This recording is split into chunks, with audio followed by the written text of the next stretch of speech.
मेरे यार की शादी है। মামা আর খাইস না মামা তুই।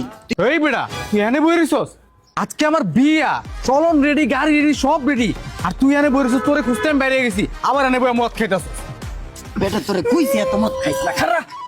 তুই আমারে বুঝা বন্ধু, আজকে তোর বিয়ে এত বড় একটা খুশির দিন আর আমার গার্লফ্রেন্ড আমারে ছেড়ে গেছে, আমি মদ খাওয়াতে কি করব ক?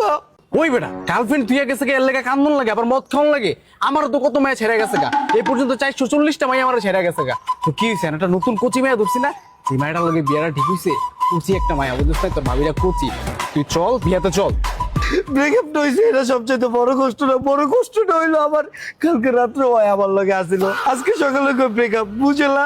তো কালকে রাইতে ঘুমাইয়া আজকে ব্রেকআপ কইছে তো কি হয়েছে তুই আজকে রাইতে আরেকটার লগে ঘুমাবি এলে তুই কানবি বেটা চল বিয়াতে চল তোর বিয়ার থেকে একটা ধরে দিব আজকে চল দিবি তো? তাহলে মামা এই যে তুই যে বিয়া করতে চাইতাছস, আমরা চলনে যাইতাছি কই? তোর ভাবির বাসা তো উত্তরায় বুঝলা আমারতে আমার গার্লফ্রেন্ডের বাড়ি উত্তরে আসিল। বস কি হয় বাবা কি জানি কল দিছে। আহা সাদিয়া ভাবি কল দিছে। এই আমার কোচি বউটা কল দিছে রে আমার গার্লফ্রেন্ডের আমার সাথে আসিল। দেখ তো কইস না আবার এইটাই তোর গার্লফ্রেন্ড ওই বেটা এটা তো আমারই সাথিয়া।